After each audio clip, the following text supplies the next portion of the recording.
ನಮಸ್ಕಾರ ವೀಕ್ಷಕರೇ. ನಾನೀಗ ಒಂದು ನಾರ್ತ್ ಕರ್ನಾಟಕ ಡಿಶ್ ಇದು ಅಂತ ಹೇಳ್ಬೋದು. ಇದು ತುಂಬ ಹೆಲ್ತಿ ಡಿಶ್. ಇದು ಎಲ್ಲರೂ ತಿನ್ನಬೇಕಾಗಿರೋದು. ಮತ್ತು ಬಾಣಂತಿರು ಮತ್ತು ಇದು ಮಕ್ಕಳಿಗೆ ಮೂಳೆ ಗಟ್ಟಿ ಆಗಬೇಕು ಅಂದರೆ, ನಮಗೆಲ್ಲ ಈಗ ಮೂಳೆ ಹೋಗಿದೆ ಮತ್ತು ಚಿಕ್ಕ ವಯಸ್ಸಿಂದಲೇ ತಿಂದರೆ ನಮ್ಮ ಥರ ಆಗಲ್ಲ ಅನಿಸುತ್ತೆ. ಇದನ್ನು ತಿನ್ನಬೇಕು ಅಂತ ಇದು ಎಲ್ಲರಿಗೂ ನಾನು ಹೇಳ್ತಾ ಇದ್ದೀನಿ. ಇದು ನಿಮಗೆ ಮಾರ್ಕೆಟ್ ಎಲ್ಲ ಅಂಗಡಿಗಳಲ್ಲೂ ಮಾರ್ಕೆಟಲ್ಲಿ ಎಲ್ಲ ಸಿಗುತ್ತೆ, ಮತ್ತು ಆನ್ಲೈನಲ್ಲೂ ಸಿಗುತ್ತೆ. ನಮಗೆ ಅವ್ರು ಯಾರೋ ಉತ್ತರ ಕರ್ನಾಟಕದ ತೊಗೊಂಡು ಬಂದು ಕೊಟ್ಟರು ನಮಗೆ. ಅದಕ್ಕೆ ನಾನು ಮಾಡಿ ನೋಡಿ ತುಂಬ ಚೆನ್ನಾಗಿತ್ತು. ತಿನ್ನೋಕ್ಕಂತೂ ತುಂಬಾ ಚೆನ್ನಾಗಿರುತ್ತೆ. ಮತ್ತು ಇದನ್ನು ಒಂದು ಸ್ಪೂನು ನೀರಲ್ಲಿ ನೆನೆಸ್ಬಿಟ್ಟು ರಾತ್ರಿ ನೆನೆಸು ಬೆಳಗ್ಗೆ ನಾವು ಚಿಯಾ ಸೀಡ್ಸ್ ಕುಡಿತೀವಲ್ಲ ಆ ಥರನೂ ಕುಡಿಬೋದು. ಇದು ಹಾಳ್ವಾ ಬೀಜ ಅಂತ, ಮತ್ತು ಇದಕ್ಕೆ ಹಲೀಮ್ ಸೀಡ್ಸ್ ಅಂತ ಏನೋ ಇಂಗ್ಲೀಷಲ್ಲಿ ಬೇರೆ ಬೇರೆ ಹೆಸರಿದೆ. ನಿಮಗೆ ಗೂಗಲಲ್ಲಿ ನೋಡಿದ್ರೆ ನಿಮಗೆಲ್ಲ ಗೊತ್ತಾಗುತ್ತೆ. ತುಂಬ ಹೆಲ್ತಿ ಡಿಶ್ಶು. ನಾನು ಹೇಗೆ ಮಾಡೋದು ಅಂತ ತೋರಿಸ್ಕೊಡ್ತೀನಿ. ನೀವು ಎಲ್ಲರೂ ಮಾಡಿ ನೋಡಿ ತಿಂದು ಹೆಲ್ತಿಯಾಗಿರಿ. ವೀಕ್ಷಕರೇ, ಇದು ಉತ್ತರ ಕರ್ನಾಟಕದಲ್ಲಿ ಹುಬ್ಳಿ ಕಡೆ ಮಾಡೋವಂಥ ಒಂದು ಬೀಜ. ಇದು ಆಳ್ವಾ ಬೀಜ ಅಂತ ಹೇಳ್ತಾರೆ. ಇದು ನಾವು ಬೆಂಗಳೂರು ಕಡೆ ಅಷ್ಟು ಯೂಸ್ ಮಾಡಲ್ಲ. ಮತ್ತು ಇದನ್ನು ಇಂಗ್ಲೀಷಲ್ಲೂ ಹಲೀಮ್ ಸೀಡ್ಸು ಬೇರೆ ಏನೇನೋ ಹೇಳ್ತಾರೆ, ಅದು ನಂಗೆ ಸರಿಯಾಗಿ ಗೊತ್ತಿಲ್ಲ. ಇದು ನನಗೆ ಯಾರೋ ಇಲ್ಲಿ ಉತ್ತರ ಕರ್ನಾಟಕದವರೇ ತಂದು ಕೊಟ್ಟರು. ನನ್ನ ಕಾಲು ನೋವು ಅಂತಿದ್ದಕ್ಕೆ ಇದು ತಿನ್ನಿ, ಇದನ್ನು ನೀರಲ್ಲಿ ನೆನೆಸ್ಬಿಟ್ಟು ಕುಡೀರಿ, ಇಲ್ಲ ಉಂಡೆ ಮಾಡಿ ದಿನ ಒಂದೊಂದು ತೊಗೊಳ್ಳಿ ಅಂತ ತಂದು ಕೊಟ್ಟರು. ಅದಕ್ಕೆ ನನಗೆ ಎಲ್ಲರಿಗೂ ಅದಕ್ಕೆ ಯೂಸ್ ಮಾಡಿಕೊಳ್ಳಿ, ತುಂಬ ಒಳ್ಳೆಯದಂತೆ. ಅವ್ರ ಕಡೆ ಅಲ್ಲಿ ಬಾಣಂತಿಯರಿಗೆ ಮತ್ತು ಹೊಸ್ದಾಗಿ ಮೆಚೂರ್ ಆಗಿರೋಂಥ ಮಕ್ಕಳಿಗೆ, ಹೆಣ್ಮಕ್ಳಿಗೆ ಅಂಥವ್ರಿಗೆಲ್ಲ ಕೊಡ್ತಾರೆ. ತುಂಬ ಹೆಲ್ತಿ ಇದು. ಕೈಕಾಲು ಮುರಿದಿರೋರಿಗೆ ಇದೆಲ್ಲ ಕೊಟ್ಟರೆ ತುಂಬ ಒಳ್ಳೆಯದು ಅಂತ ಹೇಳಿದರು ಅವರು. ಅದಕ್ಕೆ ನನಗೆ ಅವ್ರು ತಂದು ಕೊಟ್ಟರು. ನಾನೀಗ ಅದನ್ನಲ್ಲಿ ನಿಮಗೆ ಎಲ್ಲರಿಗೂ ಉಂಡೆ ಮಾಡಿ ಒಂದೊಂದು ಮಕ್ಕಳಿಗೆ ಕೊಡಿ, ಈಗಲಿಂದ ಬೋನ್ಸ್ ಗಟ್ಟಿ ಆಗಲಿ, ನಮಗಂತೂ ಹೋಗಿದೆ ಅಂತ ಹೇಳೋಣ ಅಂತ ಇದನ್ನು ಈಗ ಮಾಡಿ ನಿಮಗೆ ತೋರಿಸ್ತಾ ಇದ್ದೀನಿ. ನೋಡಿ, ಇದು ನಾನು 1 ಕಪ್ಪು ಈ ಥರ ಬೀಜ, ಆಳ್ವಾ ಬೀಜ ತೊಗೊಂಡಿದ್ದೀನಿ. ಇದನ್ನು ನಾನು ನೀರಲ್ಲಿ ನೆನೆಸಿದ್ದೀನಿ. ಈ 1 ಕಪ್ಪು ನೀರಿಗೆ 2 ಕಪ್ ನೀರಾಗಿ 2 ಅವರ್ಸ್ ಮೊದಲು ನೆನೆಸಿದ್ದೀನಿ.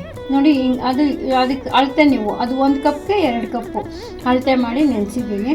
ಮತ್ತು 1 ಕಪ್ಪು ಬೆಲ್ಲ ತೊಗೊಂಡಿದ್ದೀನಿ. ಪೂರ್ತಿ 1 ಕಪ್ ಪೂರ್ತಿ ತೊಗೊಂಡಿದ್ದೀನಿ.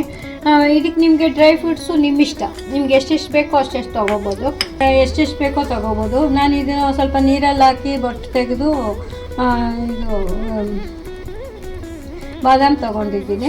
ಮತ್ತು ಇದಕ್ಕೆ ಕ್ಯಾಶುನಟ್ಟು, ಗೋಡಂಬಿ ಸ್ವಲ್ಪ ತೊಗೊಂಡಿದ್ದೀನಿ. ಕೊಬ್ಬರಿ ಒಂದು ಸ್ವಲ್ಪ ಜಾಸ್ತಿನೇ, 1 ದೊಡ್ಡ ಬಟ್ಲು ತೊಗೊಂಡಿದ್ದೀನಿ. ದ್ರಾಕ್ಷಿ ತೊಗೊಂಡಿದ್ದೀನಿ. ಮತ್ತು ಏಲಕ್ಕಿ ಪೌಡರ್ ಸ್ವಲ್ಪ ಎಷ್ಟು ಬೇಕೋ ಅಷ್ಟು ಏಲಕ್ಕಿ ಪೌಡ್ರು ತೊಗೊಂಡಿದ್ದೀನಿ. ಇಷ್ಟು ಹಾಕಿ ಇದು ತುಪ್ಪ ಹಾಕಿ ಮಾಡ್ಬೋದು. ನಮ್ಮನೇಲಿ ಈಗ ನಾವು ತುಪ್ಪ ತಿನ್ನಲ್ಲ ಅಂತ ನಾನು ಕೊಬ್ಬರಿ ಎಣ್ಣೆ ಬಳಸಿ ಮಾಡ್ತಾಯಿದ್ದೀನಿ. ಈಗ ನೋಡಿ, ನೀವು ಬೇಕಾದ್ರೆ ಮಾಡೋವಾಗ ನೀವು ತುಪ್ಪ ಹಾಕಿ ಮಾಡ್ಕೋಬೋದು. ನಾನು ಹೇಗೆ ಮಾಡ್ತೀನಿ ಅಂತ ನೋಡಿ. ಈಗ ನಾನೊಂದು ಬಾಣಲಿನ ತೊಗೊಂಡಿದ್ದೀನಿ. ಇದಕ್ಕೆ ನಾನು ತುಪ್ಪ ಬದಲು ಇದು ಕೊಬ್ಬರಿ ಎಣ್ಣೆ ಹಾಕ್ತಾಯಿದ್ದೀನಿ. ನಿಮ್ಗೆ ಯಾವ್ದು ಇಷ್ಟನೋ ಅದಕ್ಕೆ ತುಪ್ಪ ಹಾಕ್ಕೊಳ್ಳಿ, ಚೆನ್ನಾಗಿರುತ್ತೆ. ನಾನು ಕೊಬ್ಬರಿ ಎಣ್ಣೆಯಲ್ಲಿ ಮಾಡ್ತಿದ್ದೀನಿ. ಕೊಬ್ಬರಿ ಎಣ್ಣೆಗೆ 1 ಕಪ್ಪು ಬೆಲ್ಲ ಸೇರಿಸ್ತಾ ಇದ್ದೀನಿ.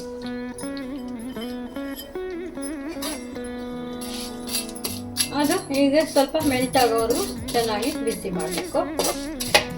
ನೋಡಿ, ಈ ಥರ ಚೆನ್ನಾಗಿ ಗಡ್ಡೆಗಳೆಲ್ಲ ಇಲ್ದಿರ ಕರಿಬೇಕು. ಇವಾಗ ಅದಕ್ಕೆ ನಾನು ಇದು ಸೀಡ್ಸು ಆಳ್ವಾ ಬೀಜ ನೆನೆಸಿರೋಂಥ ಆಳ್ವಾ ಬೀಜನ ಸೇರಿಸ್ತಾ ಇದ್ದೀನಿ.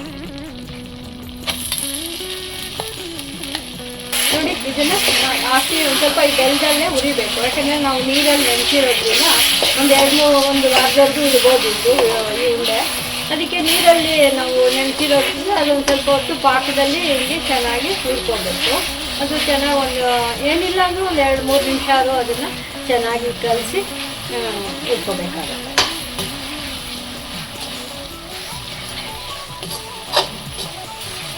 ಈ ಥರ 1-2 ನಿಮಿಷ ಈ ಥರ ಹುರ್ಕೊಂಡಿದ್ದೀನಿ. ಇವಾಗ ಇದಕ್ಕೆ ಕೊಬ್ಬರಿ ಸೇರಿಸ್ತಾ ಇದ್ದೀನಿ. ಕೊಬ್ಬರಿ ಸೇರಿಸಿದ್ದೀನಿ.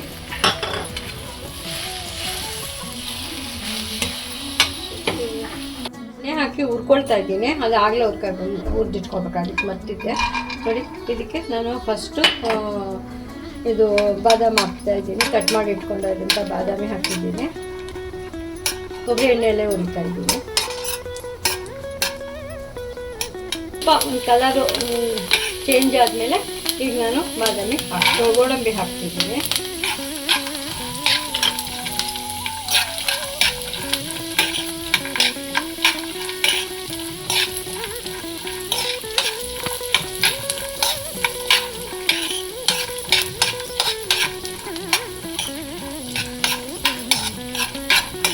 ಸ್ವಲ್ಪ ಉರಿತಿದ್ದಂಗೆ ದ್ರಾಕ್ಷಿ ಹಾಕ್ತು. ದ್ರಾಕ್ಷಿ ಏನು ಜಾಸ್ತಿ ಉರಿಬೇಕಾಗಿಲ್ಲ, ಅಂದ್ರೆ ದ್ರಾಕ್ಷಿನೂ ನನಗೆ ಸೇರಿಸ್ತಾ ಇದ್ದೀನಿ.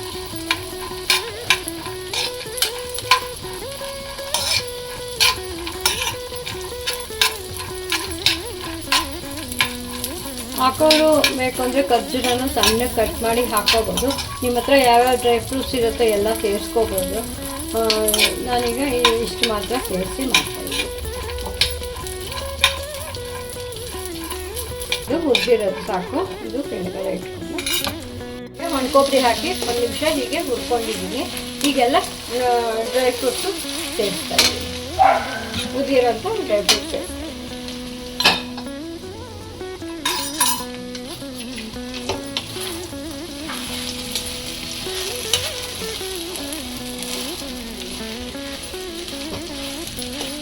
ಪುಡಿ ಸೇರಿಸ್ತಾ ಇದ್ದೀನಿ. ನಾನು ಸಕ್ಕರೆ ಹಾಕಿ ಏಲಕ್ಕಿನ ಪುಡಿ ಮಾಡಿ ಇಟ್ಕೊಂಡಿರ್ತೀನಿ ಸಾಮಾನ್ಯ. ಆ ಥರ ಏಲಕ್ಕಿನ ಈಗ ಸೇರಿಸ್ತಾ ಇದ್ದೀನಿ.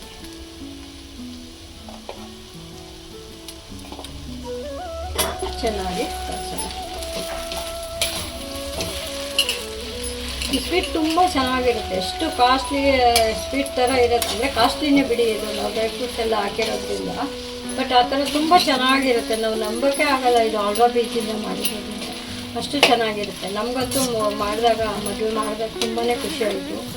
ಈಗ ಎಲ್ಲರಿಗೂ ಗೊತ್ತಾಗಲಿ ಅಂತ ಈ ಥರ ಮಾಡ್ತಾಯಿದ್ದೀವಿ.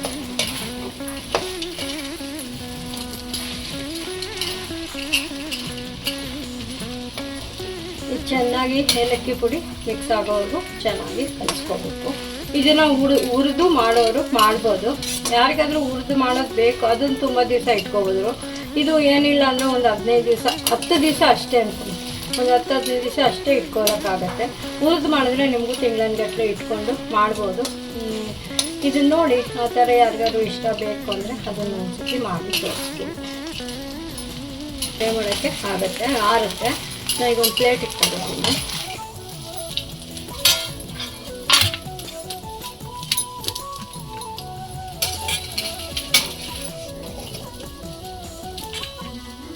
ಇದು ನಿಮಗೆ ಯಾವ ಸೈಜ್ ಉಂಡೆ ಬೇಕೋ ಆ ಥರ ಈ ಥರ ಉಂಡೆ ಮಾಡಿ ಒಂದು ಕ್ಯಾರೇಜಲ್ಲೋ ಈಗ ಇಟ್ಕೋಬೋದು. ನಾನು ಈಗ ಎಲ್ಲ ಈ ಥರ ಉಂಡೆ ಮಾಡಿ ತೋರಿಸ್ತೀನಿ